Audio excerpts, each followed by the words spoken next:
শেয়াল বাঘ ভল্লুক চিকেন হাঁস গল্প বনের বড় প্রতিযোগিতা।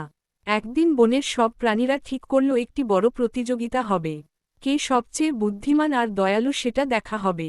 প্রতিযোগীদের নাম: শিয়াল চতুর কিন্তু দুষ্টুমি পছন্দ, বাঘ শক্তিশালী কিন্তু গম্ভীর, ভাল্লুক বড় কিন্তু হাসিখুশি, মুরগি ছোট কিন্তু দ্রুত, হাঁস ভদ্র আর সবার সাথে ভালো। ছক কাটা পতাকা। প্রথম রাউন্ড, বাধা পার হওয়া। বাঘ দ্রুত দৌড়াল, কিন্তু বড় গাছের গুঁড়িতে ধাক্কা খেয়ে থামল। শিয়াল সোজা যাওয়ার বদলে শর্টকাট নিতে চাইল, কিন্তু কাদা গর্তে আটকে গেল। ভাল্লুক ধীরে ধীরে গেল কিন্তু বেশ ভালোভাবে পার করল। মুরগি আর হাঁস ছোট বলে ফাঁক দিয়ে চট করে চলে গেল। লাল আপেল। দ্বিতীয় রাউন্ড, খাবার ভাগ করা।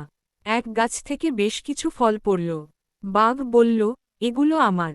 শিয়াল বলল, যে আগে পাবে তার। ভাল্লুক বলল, সবাই মিলে খাই।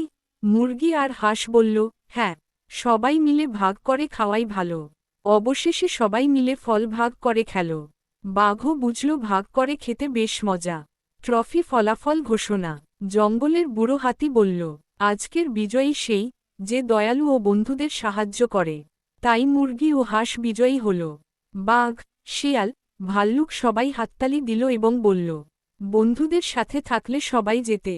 বই গল্পের শিক্ষা: শুধু শক্তি বা বুদ্ধি নয়, দয়া ও ভাগাভাগি সবচেয়ে বড় গুণ। বন্ধুদের সাথে থাকলে যে কোনো কাজ মজা হয়ে যায়। খোলা মুখে চোখে হাসির সাথে মুখে হাসি।